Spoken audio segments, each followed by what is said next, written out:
Hello, good afternoon, good morning, or good evening, and welcome to the second talk in our Connect Them All series.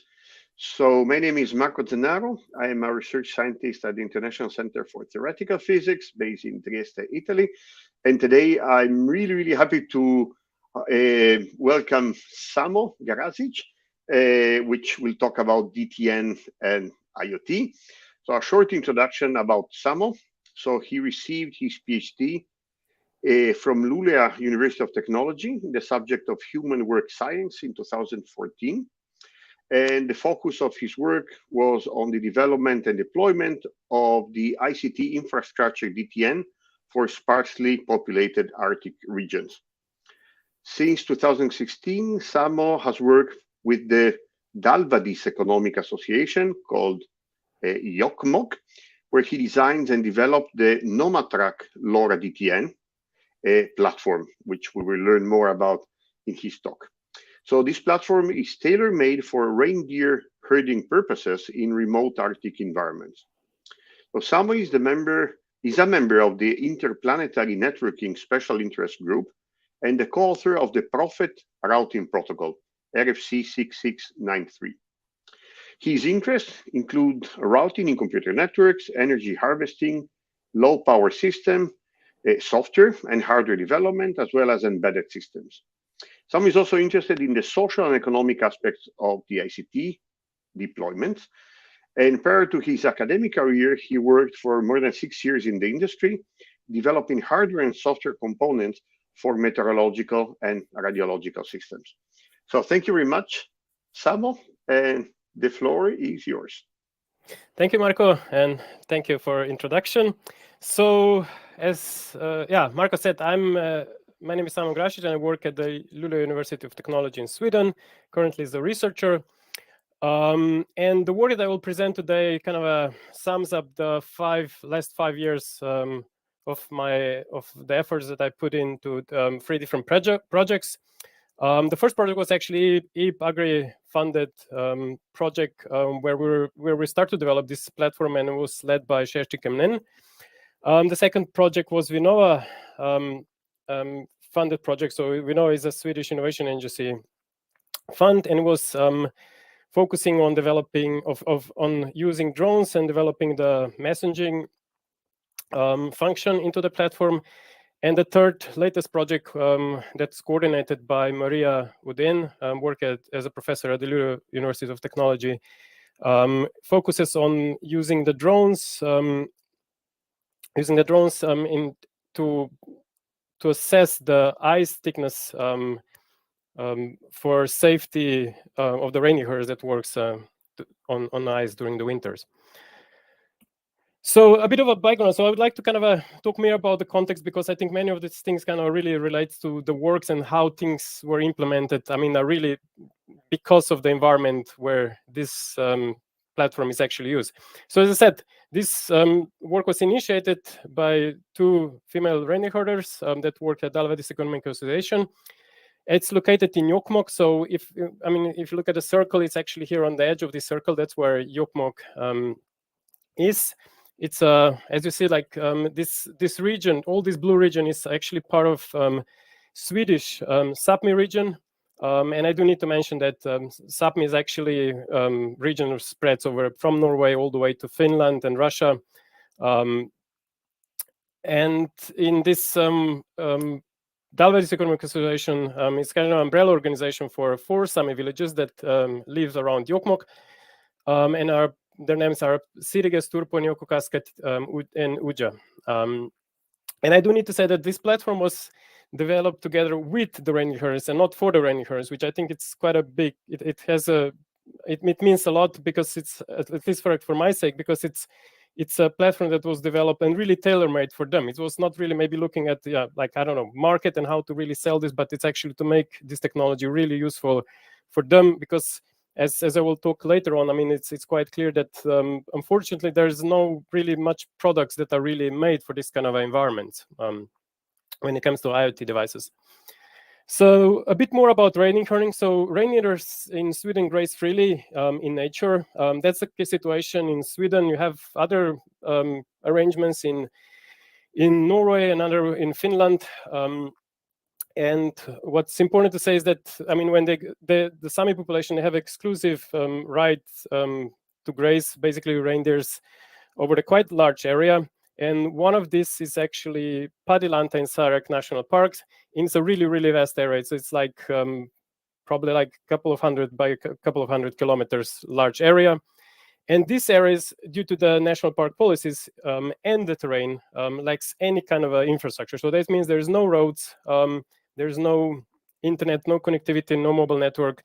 The only way to get around is actually by walking on the small hiking trails or flying to certain villages with a helicopter. During the winter, this area can be accessed over the snowmobiles, and it's actually a good time where you can actually bring some heavier loads, or in, like we did in our situation when we actually drag our mobile base stations up. So we're kind of facing the polar summer and winter as we're already inside the Arctic Circle. So that means during a couple of like probably 3-4 month period, you cannot rely on any solar power. And at the same time, during the summertime, you get a lot of sun. So, and I do need to say that, I mean, my experience working with reindeer is actually they're really early adapters of all kinds of new technologies. And I think it's actually been quite fascinating, like how, I mean, discussions that I have with them, I mean, they're really updated with all the latest satellite technologies as they use them during the, I mean, on the daily basis. And I think that's as well what I think motivates me and fascinates me to actually work with reindeer herd population up here in North, is that they are not just testing the technology, they're actually using it. So it means we really get a good chance to really stress test technology and really put it in environments where it's most likely to fail. Samo, let me ask you something. How is the terrain? I see some hills in the picture. Yeah, so I mean, most of it's actually high kind of mountain peaks, but there's actually some areas that it's a bit lower, and there we have a bit more forest, but it is actually exactly like it looks on this photo. So it's actually quite a plain. There's no, I mean, in the mountain areas, there's basically no forests. So because we're so far up north, so when you travel up north, you really see like the trees are first getting they first are getting lower. I mean, it's like they're not that tall anymore, and then they shrink. The branches are more and more narrow, and at the end, you just get small bushes. And where we are, it's basically you have small birch bushes and a bit of grass and bare peaks especially because of the ice erosion. It becomes quite dry and bare. So before we start to develop this platform, I mean, our idea is that we'll just take one of the available IoT GPS tracking solution and just adopt it and make it more user-friendly for the reindeer. So we started kind of go through the market and see what's available. So we started with the GSM GPS trackers, which are widely used actually among the reindeer herds in Sweden, not maybe Sami villages that we're involved, because other Sami villages, I mean, not all the Sami villages have the same problem with connectivity as we have. So, but what was interesting is that, I mean, it's like none of the products on the market are actually really tailor-made for reindeer herding. I will talk a bit more like what's the problem. So it's like, so the first is that, yeah, they kind of rely on mobile coverage. They have relatively short battery life. And they usually come with kind of relatively high as well subscription fee, especially if you want to have 100 colors. I mean, it's actually quite a high cost for an average reindeer herd. And I think that most important part is that poor coverage really drains battery. So for instance, if you will have you can take the same GPS tracker and you can use it maybe for, let's say a month or 2 months without recharging it or changing the battery. It will drain batteries really, really fast, maybe even in a week or 2 week time, because it tries to reconnect and search for the network. So it's actually, and even when it finds the network, it needs to kind of use the highest power to actually get the coverage. The second option was actually satellite GPS tracker, which are as well sometimes used, but they're rather expensive, like from 500 to 800 euros per piece. They come with quite high subscription costs, and the subscription cost most often actually includes I mean, it really depends on the frequency of updates. So for instance, it's kind of maybe affordable if you want just one update of the position of the herd, but if you want to actually get more updates, then you need to pay more. It has kind of short battery life. Although, I mean, there are products that they can last for almost like a year, but you really need to have like maybe one update every 2 days. And then it's a problem with the satellite signal issue, as the satellites are really quite far. So in order to kind of reach the satellite, you either need to have a really quite large antenna to actually get good signal, or actually use kind of higher power to transmit the data. So what we notice is that actually, as soon as the kind of a reindeer goes into some more thick forest with a lot of with a thick layer of snow on the branches, you can lose the signal. And as well, sometimes some of the GPS callers, especially if the reindeers can lose this as well, they get updates maybe during the spring when the snow melts. So it's kind of a snow is quite good with absorbing the signal. So, and if I just return like why this frequency of updating is actually important, is that reindeer herds gathers their herds usually once or twice per year. So that means you have access to reindeer. If you want to put the reindeer on a collar, you can basically do it once per year. So then that means if you want to change the battery, you need to do it on a site. So, and you cannot really, you don't have really time when you hold a reindeer to really swap the batteries or charge the battery. So you would need basically extra GPS kind of collar that you can just swap it. And the reason why it's so important to track the herd is actually, as they roam freely, basically they can go anywhere. And during the period when they actually gather the herds, they can either use some sort of vehicle to snowmobiles to kind of collect them. They use helicopters, and as I will talk later on, they use drones more and more. So this gathering of the herds can be really, really expensive for the reindeer herders, and that's why having a good GPS tracking with relatively high frequency updates. So that means like you should probably, you want to know where your herd is every half an hour, 1 hour. And I do have to say that, I mean, it's like polar regions seems to remain a challenge when it comes to connectivity. Like, I mean, although, I mean, I checked a bit, like SpaceX is actually planning to do some deployments as well, like for the polar regions using the satellite links instead of the base, the ground stations, but it's still not deployed. And I think this challenge with the satellites will remain, as I mentioned, because of the signal strength, and it's because of as well sometimes when we use the mobile, I mean, it's like satellite mobile phones, we do often get problems up in the network, I mean, up in the mountains where, you know, high mountain peaks can obstruct the satellites for a short period of times. So it's still challenging. And then it's like, I mean, of course, the most obvious solution was actually to adopt the LoRaWAN. It's a large market and a lot of product. But unfortunately, when we're kind of going through the, like we, at least at that time, this, I need to say that this was done probably 5 years ago, we couldn't really find any suitable product on the market. So it's like something that would be small, have a long battery life, and would be robust enough to kind of survive the Arctic cold. That's something that during that time we couldn't really find. So the second problem was actually when, if you want to deploy the LoRaWAN kind of a network, I mean, base stations have relatively high power consumption. The idea is that you run the base station constantly, and you actually, so you can actually collect the data from this from the trackers, I mean, at any time. So that means you need to have everything constantly turned on.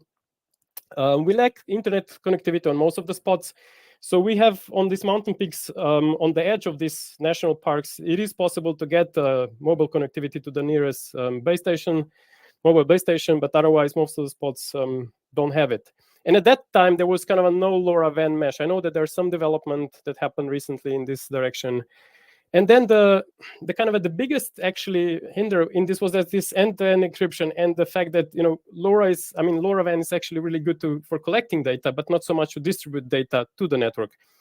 And what we wanted to have is not just to kind of collect the traffic from the network, but as well, we wanted to be able to see the position of the reindeers while you are in this field, while you are kind of lacking internet connectivity. We want to kind of still be able to track the herd. So that means we wanted to use the LoRa as well for communication within the field, not just to distribute the data. So we settled for a tailor-made solution. As I said, as we couldn't find anything on the market. So and the requirements that we have was kind of first the low power consumption. So that means that, you know, everything needs to be solar driven. It needs to have a long battery life. For instance, for the collars, it's really desired to have maybe a couple of years long battery life. Base station needs to survive at least one throughout the entire Arctic winter period. So preferably around 1 year. We want to have ability to track the hertz, and at the same time, we wanted to use the same network to actually exchange small messages while working on the field. So that means that when reindeer herders goes into this terrain, they should be able to kind of exchange a message and track each other as well in order to kind of coordinate and help each other while they're working on full. We want to have fully functional mobile app, even in offline mode. So that means, like most of the centralized solutions today, you rely on the connectivity to the server in order to get some sort of functionality from the app. And we wanted to have fully distributed a solution for this. And then, as I said, like frequent GPS positions are kind of desired. So, and preferably there should be a way to set them up. Samo, there's a question in the chat, which is about the panel. So how does it perform in the winter? And if you have any issue with the snow coverage? And yes. I might add one more about the batteries. How do they behave in this cold environment? Yes, so I think I will come back to it, but in general, like, I mean, during the winter, first, like, I mean, even like although I mean, it's like it's not pitch black all the time up in the mountains during this period of time. For instance, you do get a bit of it. It looks like during the dusk or dawn, you get a bit of like a small portion of light. Somewhere it's completely dark, and I do have to say, like, we simply cannot rely that we'll get any power during the winter time, because most of the base stations you get either patches like of ice and snow. So we have basically no solar panel during the winter time. What we hope is actually to keep the antennas out of the snow coverage. That's kind of the main. And when it comes to batteries, I will return to it when I will talk a bit more about the base station. So okay, sure. So we built a custom platform, as I mentioned. So what we did, we actually used the 433 megahertz LoRa radio. So we decided for this band because they have much better penetration through the forest. Like, I mean, we try a bit 800 megahertz just because the market is bigger, more products, but it's still, we get much better range. With the drawback, the antennas are much bigger, which is really quite a big issue. So we adopt the Delay Tolerant Network architecture. And I do need to mention that Delay Tolerant Network in this area was used previously, and I was involved in the M4C project where that actually aimed to deliver the DTN network connectivity into this region. The main difference between this current project and the previous one is that during the M4C project, we kind of aim for more wideband connectivity. So that means, and more first short range and wideband. So we actually, during that time, we used the Wi-Fi links for connectivity, which kind of had really short range. And we actually used the helicopter and hikers as the data mules to carry the data back and from to these remote Sami villages. And in this project, we actually, we use, on the contrary, we use the long range, which is up to 60 kilometers actually up in the mountains. And as well, really narrow bandwidth. So we actually send just small packets. I don't know if most of everyone is kind of familiar with the Delay Tolerant concept, but it's a architecture that was designed for space communication and can handle large kind of disruptions and delays in the network. So it does not assume that you have an end-to-end connectivity throughout the entire network, but it actually adopts the store and forward principle. So that means one node actually passes the data to another one, and through this means you can actually deliver the data to the end node. And the key protocol in this is called bundle protocol. Unfortunately, it was a bit too heavy to implement it on this small, especially like when it comes to color small devices. And it was a bit heavy in terms of overhead and running code. And I will return to it towards the end, because we are actually now adopting the bundle protocol more and more. But I think here the main kind of like constraints here were actually the duty cycle, so how long you can actually transmit, one device can transmit over the airtime. And of course, every transmission costs in terms of power. So it's like if we want to keep the long battery life, it's like we want to kind of cut it down. So we cut down the header size to 12 bytes. So basically each package or bundle that actually is sent over this network kind of has a 12 bytes of header, where it has kind of a source and IDs, timestamp and stuff like that. And if I compare with the bundle protocol, just as an interesting thing, it's kind of depending on a naming scheme that you're using, but it's around 65 bytes. And the key thing, that entire network was really highly synchronized. In order to kind of implement good power management, basically most of the time the network is in complete deep sleep, and it doesn't use any power. So we, as the GPS trackers, or we have built-in GPS, we added GPS as well on a base station, and through this we can actually really well sync the entire network.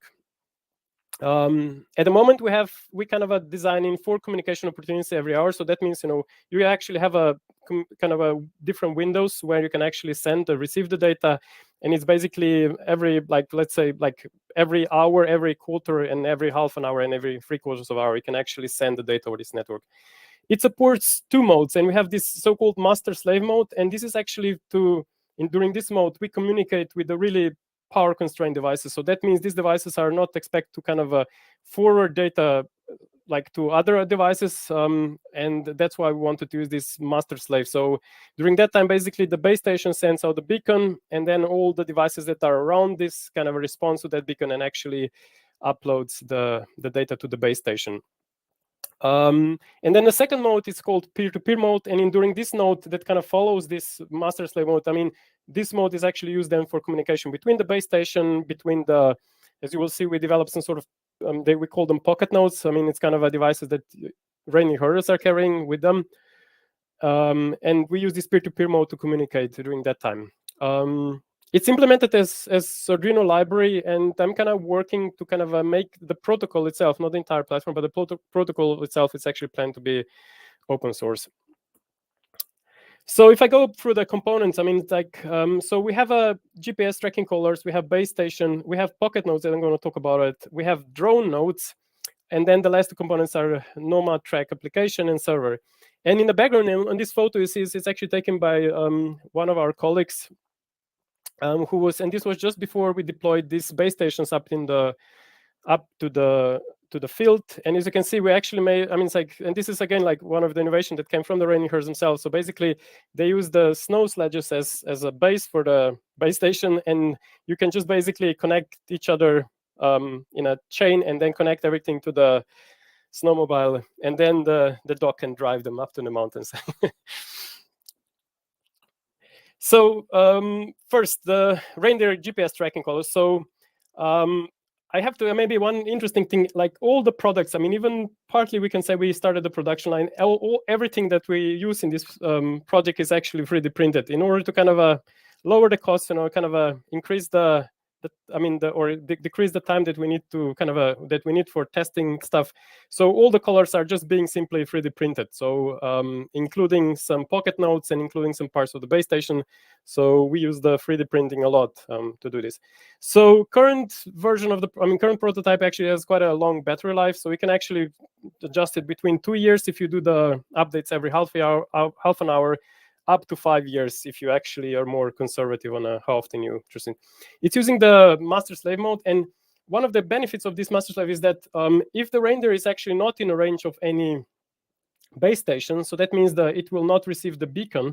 It will just store the data. It will take a sample, store it in a local database, and then send it out when it actually receives the beacon. So that's really good. So we actually preserve the data. We don't drop the data if you're not in a reach of a base station. Unlike LoRa, I guess this is one of the changes or differences with the LoRa stack. Then GPS update time, as I said, can be adapted. It weighs around 220 grams. And I think the key challenges were actually batteries. So first we started with the rechargeable batteries, but there were even some attempts to kind of have a solar panel, and that was kind of done previously, but it doesn't actually really, if you just do the cost analysis and as well the cost benefit analysis, it just doesn't work out. First, you get really small amount of sun. And I do have to say, any moving parts on this that you put, any device, if device have any moving parts, these things will break. Any moving plastic.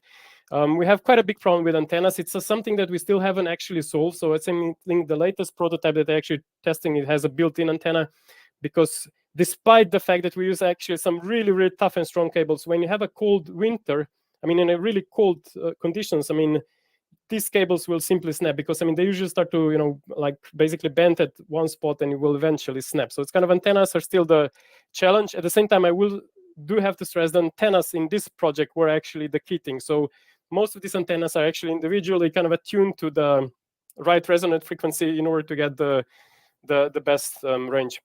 So right now we're using the how they call lithium tiodyl batteries. So basically they're non-rechargeable, really high capacity.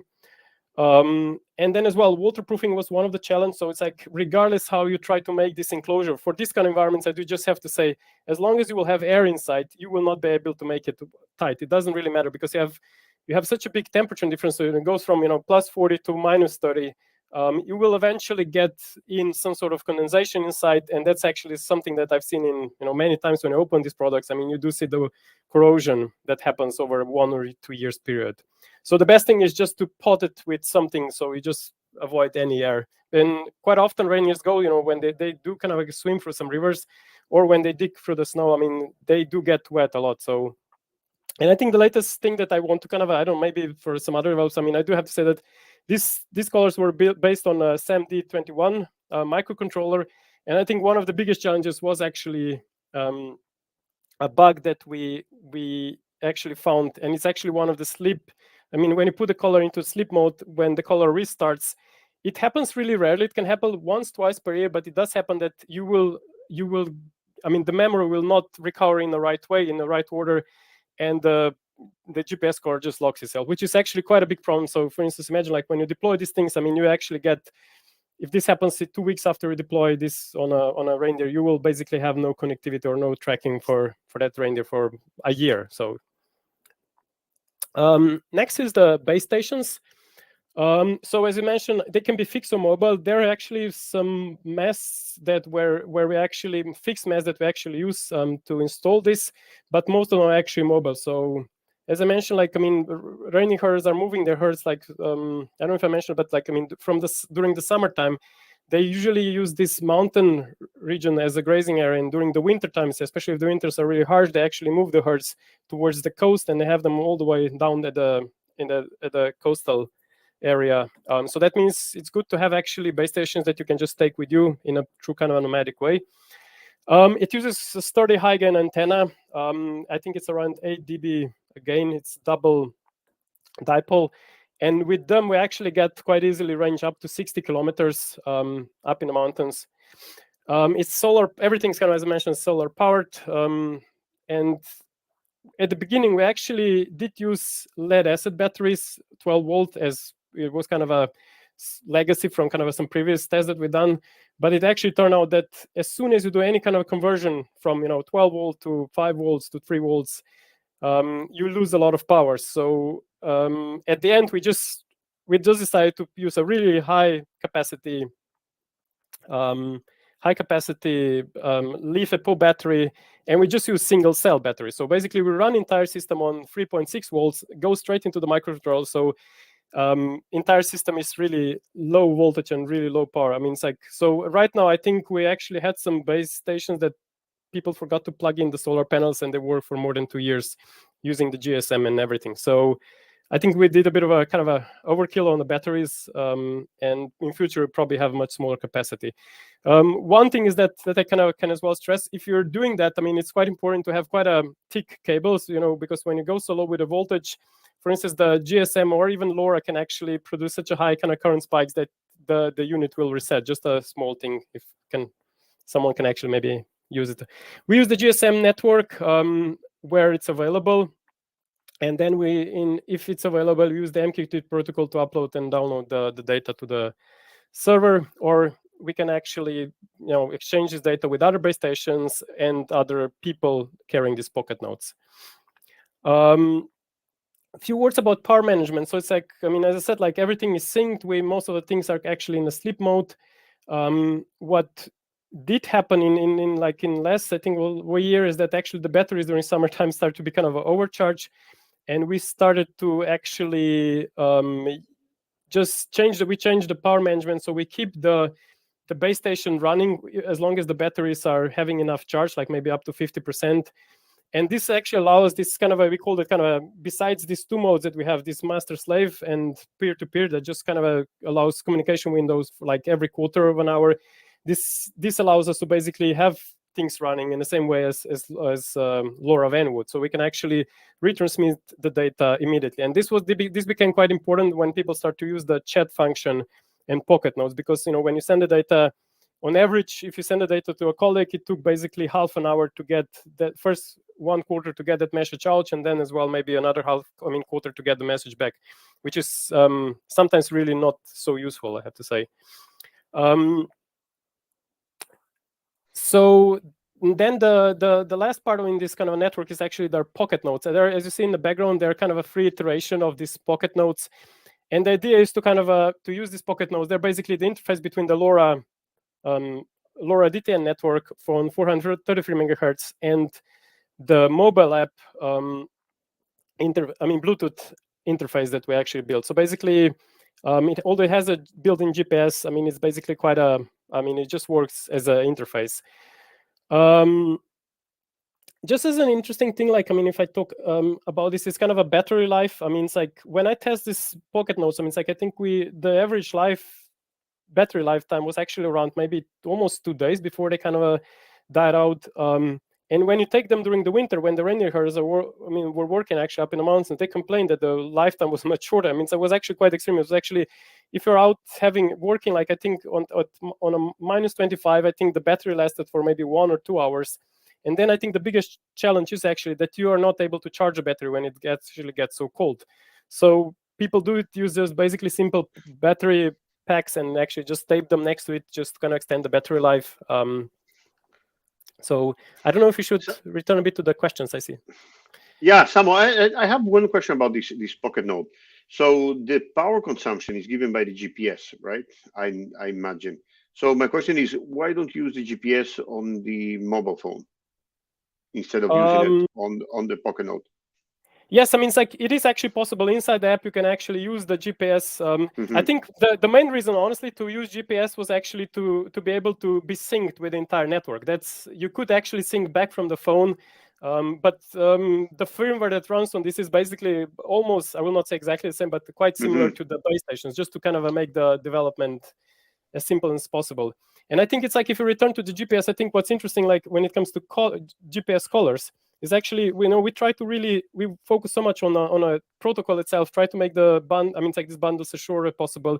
But I do have to say that a large portion of, or actually probably 99% actually goes to the GPS. It's actually has quite a high power consumption, and it's actually the biggest, it draws most of the power actually. So here the GPS is on only in the same way as GPS color. So it's not on most of the time. So it's not such a big issue with actually. By the way, in this kind of environment, do you use GPS? Do you use GLONASS? Do you kind of use both? Or I think it's actually using both of them. I think this we're actually using the same chipset. It's actually quite old now. This MTK 3399. I think it's used in the Adafruit Ultimate GPS product. It's kind of the same chipset, because we actually started, most of this system is built on Adafruit Feather kind of Arduino development boards, in order to kind of save development times. We started to develop our own custom boards, but we haven't actually kind of started the production of those yet. So there was a question about the camouflage of colors. I think Maria already answered in the chat, but if you want to say yeah. It's on the contrary, like you don't want to hide them, you want to make them. That's why we use this orange plastic when we print them, because it does happen that the reindeers will drop them, and then as well, you don't want to, you have they're quite relatively expensive. You don't want to pollute into the nature. So hopefully we want to kind of pick up as most of the equipment that we have up there. And it actually turned out that this orange works really well, both during the summertime when you have a green kind of a brown background, and wintertime when it's kind of white. So it's actually, we talk a lot about what color we actually use. So and getting back to the animals, that's kind of my question or curiosity.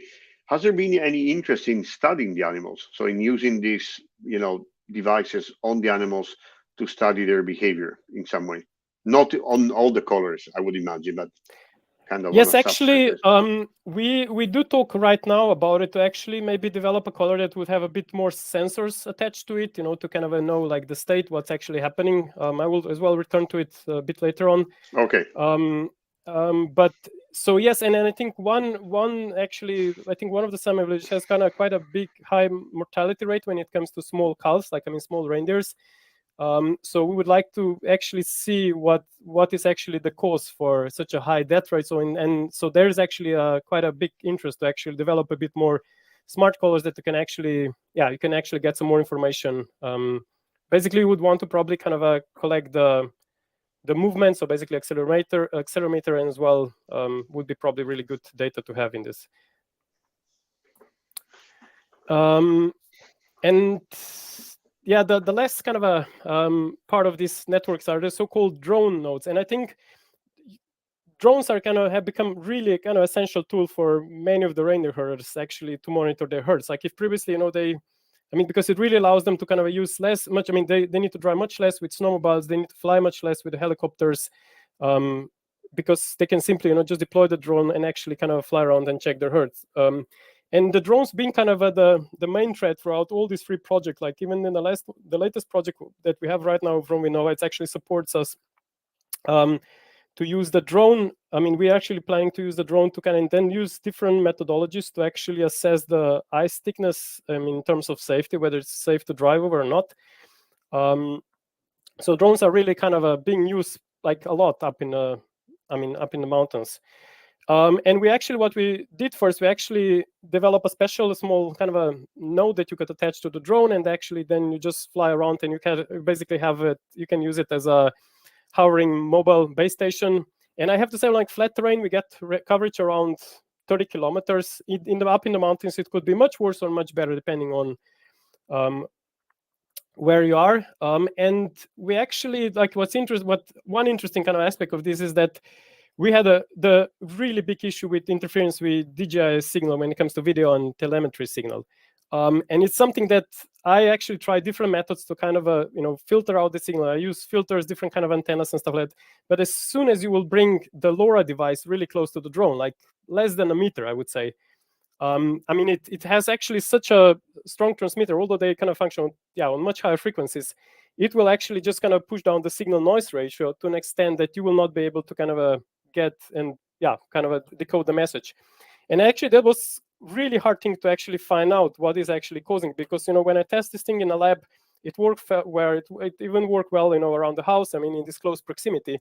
But as soon as you go up into the field, it's like we actually, most of the messages that are actually sent, you are in this margin under 100 minus 120 dB, so you have a really weak signals, and as soon as you will bring a drone next to it, you will basically lost that as well. So this was a really big challenge, and at the end, the only way to kind of solve this is to simply, just make a distance from the drone. So now we're basically having hanging kind of a units. Most often people just use the pocket node. They can just, attach it to the drone, fly it up, use it as a kind of a extra base station. It kind of allows you to collect the data from nearby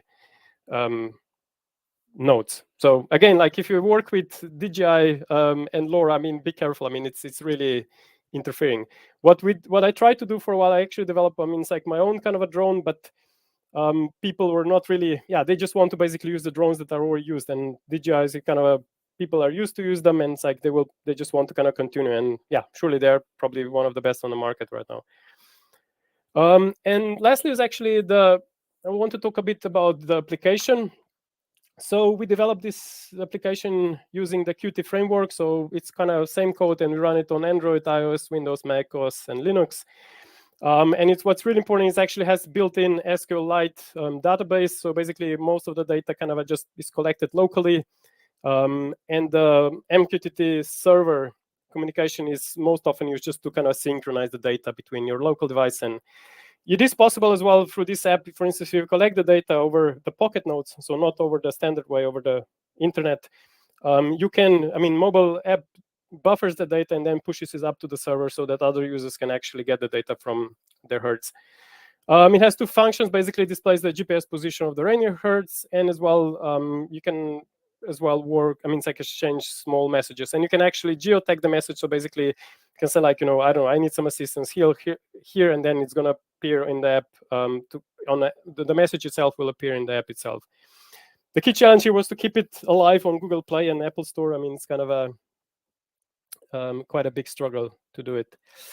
And then the latest addition from the latest project that I kind of worked on was actually, which I think is quite interesting as well, is the LoRa-DTN IoT. So it's like what we wanted to have is kind of develop a sensor that you can actually measure the ice thickness, and it's quite a big challenge.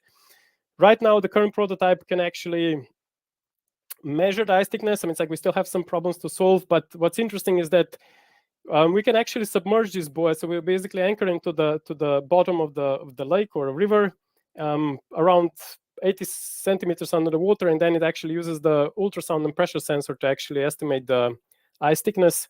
And what's interesting is that we actually managed to get, using the same LoRa, same 20 dB, like no extra power or something, we actually get quite a reliable communication under the water as well. So we have to either use the drone to fly and hover above the buoy to actually pick up the data, or we can actually use one of the kind of a really close base station that needs to be really close to the lake, and we can actually collect the data. So we tuned this antenna to kind of operate under the water. And we still have, as mentioned, some challenges when it comes to methodology itself, how to measure the data. This is just kind of an overview of the entire system, like the data flow, how it goes. I mean, it's like, so we have, for instance, we can collect the data from the GPS trackers using the mobile base station or the pocket nodes, and then it goes to the app, and app can actually then distribute data back to the server. What's interesting as well, and it was kind of quite desired and important feature, is as well that we can integrate other tracking devices, for instance, GSM satellite tracking devices. So we can actually parse their APIs and actually push this data into the database, and then people can actually see this position from there. So basically, what I want to say here is that what's important here is that despite the fact that you use different solutions on the field, you just have one platform where you can actually see all these different kind of GPS trackers that you use. And then I don't know, some additional challenges that maybe I can talk that maybe some of the ones will be interested. I think the timing issues is actually this quite interesting. It's actually, so despite of having the GPS on every device, we had to kind of drop our initial plan to use time division access method. So we basically want to have dedicated time slots when each of these caller can actually communicate, but you need to be quite precise if you want to do this efficiently.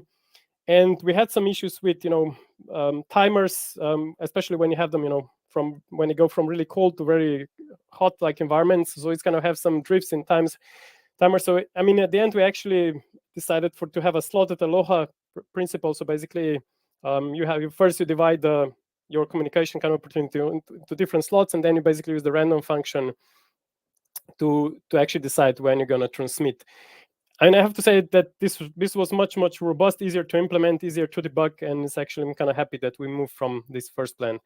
One interesting issue here with the random, just working in kind of a bit different environments, is actually I use this simple kind of a method of random function, in order to get less deterministic random function for the node. So when you calculate when you want to transmit, I use these typical things that quite often it's used, especially in the Arduino environment. So you listen to some analog signal and you try to use the noise in order to generate this seed for the random function. And I think it worked. After using this, it worked perfectly. Again, in the lab environment, in more urban environment, you have a lot of. When we take this out into the field, it's actually this random function use the same kind of return always the same seed, and that again was quite hard to debug because it's actually up there in this area. The radio noise level is so low that this random function didn't really pick up any noise. So at the end, I actually used two different timers, one external and internal, and then checked this drift between the timers, made a pool. So I kind of used a bit more different method to actually get this random function, which was actually quite a big challenge to be honest at the end. I think assuring backward compatibility, because this was kind of done in kind of a yearly iterations, and once you already deployed the equipment up, it's hard. You need to kind of take care that whatever you're doing after, you had to kind of assure the backward compatibility, which kind of resulted in a code or protocol that I would not design maybe at this stage, but now it just is as it is, just in order to kind of assure that everything works, everything that was already deployed kind of works still. I think I mentioned this problem with the overchanging of base station batteries. So we use different power management. As you can imagine, expensive and maintenance. I mean, the maintenance of this equipment up there, it's actually quite expensive. So it's kind of you need to really time you want to do some updates, check this. I mean, it's good to really time it. Do you do it maybe once per year? Of course, you need to adapt to the weather condition as well, where reindeers are actually during that time. So we try to kind of do some of the maintenance during the springtime when I can actually access most of these areas just on a snowmobiles. Otherwise, it needs to be done during the summertime. And I do have to say that it does require quite some, especially during the springtime. You get such a big, like every base station is just basically a big clump of ice, not even snow. So you actually need to go there and use the X to kind of just cut away the ice and actually try to kind of free it from the ice in order, especially to get the solar chargers working. Antennas are actually affected more more like they not so much in terms of reducing the signal, although it does affect it, but the biggest problem is actually it breaks the antennas. If you have a big piece of ice, it will just break the antenna. Despite the fact this is quite a thick aluminum, and as well sometimes we use steel, and it's gonna damage it just due to the enormous weight. Just as kind of an interesting anecdote, like I mean, first base station I actually used I think it's Sario's really long antennas, high gain. I think they're using some sort of composite material. They're really strong antennas actually, so you cannot break them, just with a brute force. I think they can withstand really high winds. And when I kind of come up with that antenna up to the mountains, I mean, it's like I was told, by the ringers, I mean, this will not last, a season. And I think what's interesting, after 2 weeks, we got some weather when it became a bit like wet and cold. And what's interesting is that this antenna that actually was like probably like 1 meter long, kind of ice sticks formed. It was kind of like a big skirt. And as long as wind blew from one direction, everything was fine. And I think as soon as the wind turned like 90 degrees, it simply just pushed down the antenna and break it. So it's kind of I have to say, it's quite fascinating to see what can actually happen. The same goes with cables. Like one experience that means as well, like any small cable or anything that's kind of exposed, when you will get the air turbulence, I mean, it will really start to pile ice and snow around it. So it's kind of good to avoid any sharp surfaces. So I think for future deployments, I will most likely probably design everything in a big composite tube in order to kind of reduce the turbulences. And I think we're gonna really I think it's actually being already used in Canada and on some deployments to actually, so it's another method to actually avoid the same goes for the plastic mounts and cables. I mean, it's like you should completely avoid using some cheaper cables that, preferably use the silicone if possible. Because, when it's minus 30, whatever you're gonna, I mean, entire base station, if you try to move some cables inside there, it's like, even if you use soft cables and wires, they will just become stiff and impossible to really handle. And then a bit about the current work in progress. So I'm working quite intensively with the Interplanetary Special Network Interest Group that tries to kind of build a bigger terrestrial global network. So we're trying to kind of take the space DTN technology and actually use it for terrestrial use and bring more people into. So if you're interested, you're kind of welcome to join this group. And what we are doing now, it's like we're adopting to the bundles protocol version 7. So my long-term idea is to actually run bundle stack instead of our lightweight version of it. And my secret idea is kind of to be able to ping a reindeer from a space station, which is actually, we're not that far. I mean, it's like we're not that far. And while I'm doing this, I mean, it's like I start to feel like, in the same way as LoRaWAN is kind of really useful, I'm thinking about, building a DTN of things stack. And I think right now, I already implemented the LoRa convergence layer for ION and DTN implementation. So it's possible to receive so I'll edit MQ2T service to it. And then I'm actually working on a really lightweight Arduino library that will be able to basically forge a bundle, then that can be actually then processed by some of the DTN implementation. It will not be able to receive or manage the DTN bundles, but we'll just be able to generate it in order to make it really lightweight and kind of useful for as many platforms as possible. And as I mentioned previously as well, we are kind of looking as well to kind of develop a bit more smart GPS tracker using AI and different sensors to actually get a bit more information from the herds. So that's the end of my presentation. So thank you. So this is a photo, just shortly. So this is the photo that I took last year during the springtime. And this is just kind of one example how a base station looks like. So basically, it takes probably like 1 or 2 hours to just get it out of this ice. Throwing. So. Wow, super fascinating. Thank you so much, Samo. That was fantastic. So we have a number of questions. So I will start by one which is asking about the use of this technology for disaster situation or search and rescue applications. Yes, I think it's really applicable, and I think it is one of my kind of goals in the background is actually because what I feel like is like, I mean, this technology, despite like it's really useful for any herding community, it's actually we have a really good opportunity up here to actually really stress test various technologies. And I truly believe that we're becoming so depending. It's like, I mean, we're getting towards more and more centralized solutions, and I think this kind of shows kind of balance out as a bit more distributed. And I mean, it's like a nice example is like, for instance, I mean, just in this valley, like just behind it, it's only a single road behind it. So basically, this is on the edge of this national park, and there is a small town there. It's like, I mean, and this entire area here that you see behind is covered by a single base station. And it did happen previously. For instance, when that base station goes down, you have like a region that it's really huge, like in a couple of hundred. I mean, it's like, let's say maybe 80 by 80 kilometers like region that it's without any connectivity. So you have one provider, one base station, and when that goes down, I mean, it's like this area kind of and I mean, it did happen that reindeers could use the pocket nodes then to kind of track the reindeer here. So it was kind of used once. So in a similar ways, the drones, I think these nodes, I mean, most of the people would kind of prefer to have basically just open their application and check where the herd are. So, but when you don't have that option, when you don't have connectivity, it's quite important to have an option to be able to use this kind of technology. So it's like, I think it has a really high potential for all sorts of contingency services and applications. So cool, excellent. There was another question about replicating your solution, the solution you develop in developing countries, they say like Sri Lanka, for example, in the case of elephants. And then what would be the cost? Is it, I mean, as much as the nodes are, I understand, very low cost, then what about the overall system?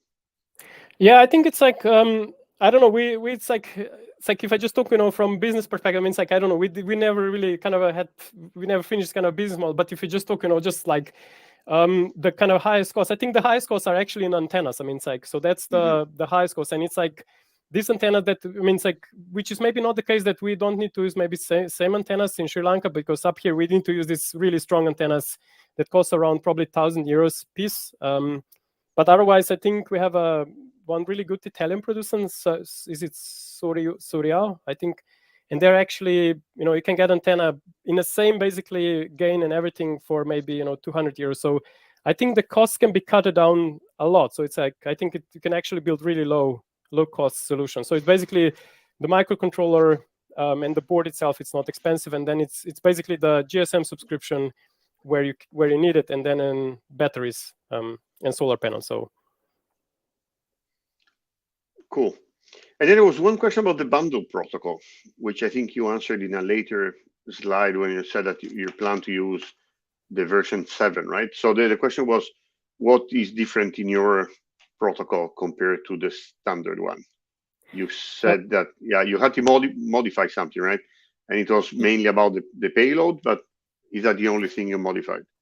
Yes. So, I mean, it's like, I have to say, like, at the very beginning, we've been really kind of focusing, to take down to really limit the power consumption as much as possible to get because the lifetime of the GPS course was kind of the main focus. So, and then when I started to look, at the bundle protocol, I think in general, as I said, like, you have at least kind of a 60 bytes of overhead if you want to, plus payload if you want to send it. And I think entire GPS, packet or bundle that we actually produce, it's actually, I think we use 27 bytes. So we really dramatically kind of decrease the overhead when in terms of traffic. But as I said, like, I mean, it's like, I think, using the bundle protocol gives you much better interoperability. That's why we're kind of slowly moving. And we will actually now, during this winter, we will actually run the bundle protocol over this network as well. So of course we'll have to have quite a small bandwidth. I mean, so small payloads, but we will use the entire network as a convergence layer for the ION. So that's the test that we're planning to conduct this winter, actually. So and as I said, interoperability is kind of the main thing. And I think what this protocol does, I did actually make some sort of translation, but that happens on an application level. It's actually to basically translate from the bundle protocol, to the our network. It is possible to kind of decode the EIDs and put the numbers of nodes that I have. So, but in a long term, I think I would prefer to kind of just use the bundle protocol and continue from there. Just to.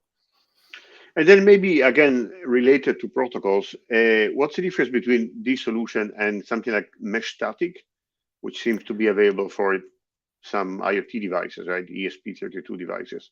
Yes, I think Mystatic is actually having really, really big potential. Unfortunately, I mean, it's when we started to develop this, it was, at least I wasn't aware of it. Like, I don't know if it started like 5. I think it's a really good. I really like it. It's like, I mean, it's like, but the only thing that I think the main difference between the LoRa-DTN and think is actually, I would say that our nodes are able to buffer the data. I mean, so each node actually has ability to buffer data. So that means, you can actually store quite some traffic if you cannot kind of offload it anywhere else. Whereas Mystatic, I think you basically just use pure mesh network. If I'm not that familiar with Mystatic, to be honest. So, and I see as well the question about the forwarding. This is kind of something that I kind of worked previously, like in my career. But I think in this situation, we actually, our first, initial idea is that, each Sami village will have their own kind of a network deployed. And it's like these networks will actually not be connected. As they have their own base station, their own area. It actually came as a surprise that now this entire network up there, despite the fact it's kind of 100 by 200 kilometers, like large area, most of the base stations actually start to talk with each other. And we're actually using epidemic, so basically we didn't use any routing so far, but it is something that we'll have to probably address in the future when the number of nodes and especially colors will rise. Although I will have to say that it's quite a challenge because it comes with a cost of we'll have to kind of we'll have a bigger overhead costs as soon as we'll kind of do more advanced routing and stuff like that. So right now we are actually thinking a bit about using different kind of antennas, to kind of partition the network a bit more where we can, but otherwise, and as well we basically limit the number of hops in these networks. I think it's down to 4 or 5 in order to kind of just contain the data so it doesn't spread all over the network. So. Yeah. And connected to scalability, there was a question about how many animals inside the reindeer herd are tagged with a device. It's actually very, very few. I don't know. It's probably, if I don't know exactly, but it's like less probably than even 1%. So basically, you just put tags on kind of this kind of probably like on just 1% or 2 of the animals. It's because it's the price is just too high at the moment, and it is as well a lot of work. So right now, their reindeer herders are still using traditional ways of marking. So basically, they make a small cut on the ears when they collect the reindeer. So basically, that's how they kind of distribute it. And it is kind of one really desired thing to actually have, bigger number of colors. And I think it's actually done. This system can actually, adopt a bit to kind of the number, because right now, and it can adopt by calculating, how many slots you actually have. For instance, when you send out the beacon and kind of then you wait for the signals to be collected, you can actually, make this slot when you're actually waiting for the colors much bigger. And of course, the more colors that you have, you would need more slots in order to kind of not have too many collisions. Collisions do happen. It's like we lose some data, but it's actually really kind of you can really neglect it at this point. And I think in the protocol itself, you can actually scale this up, these slots to much, much bigger. Right now, it's up to, I think it's around set to 200 slots. But we'll have that probably much bigger when we get more colors.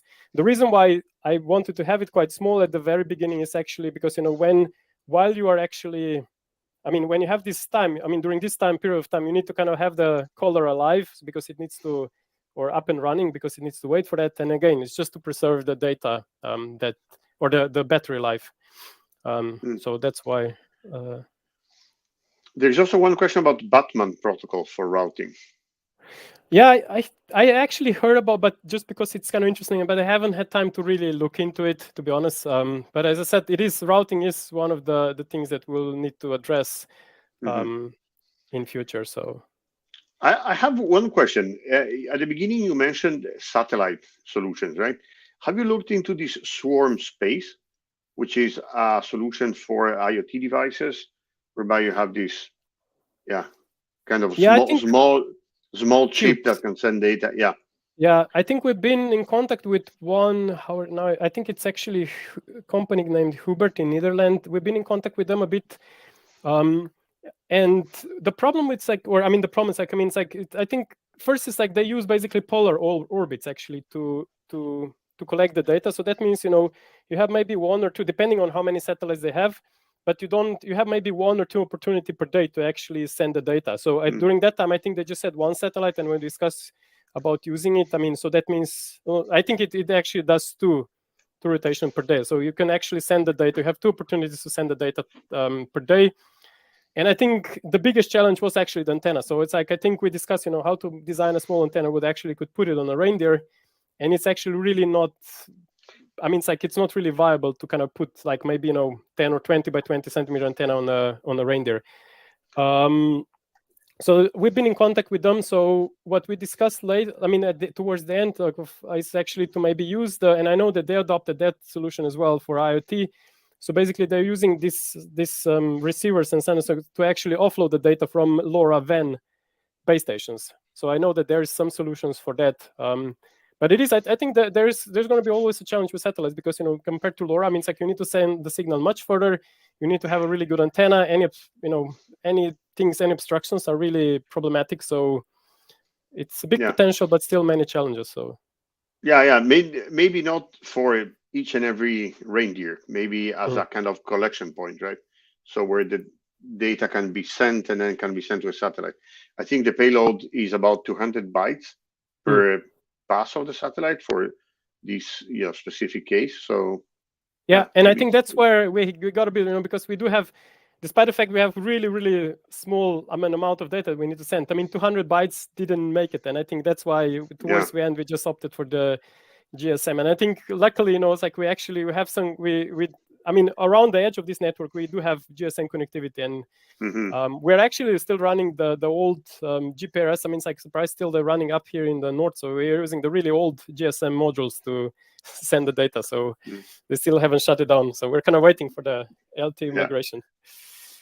And I do have to say that, I mean, the biggest change that's happening now, it is actually this LTE GPS tracking devices, because they have much smaller power consumption, and actually you can just use the networks that already exist. So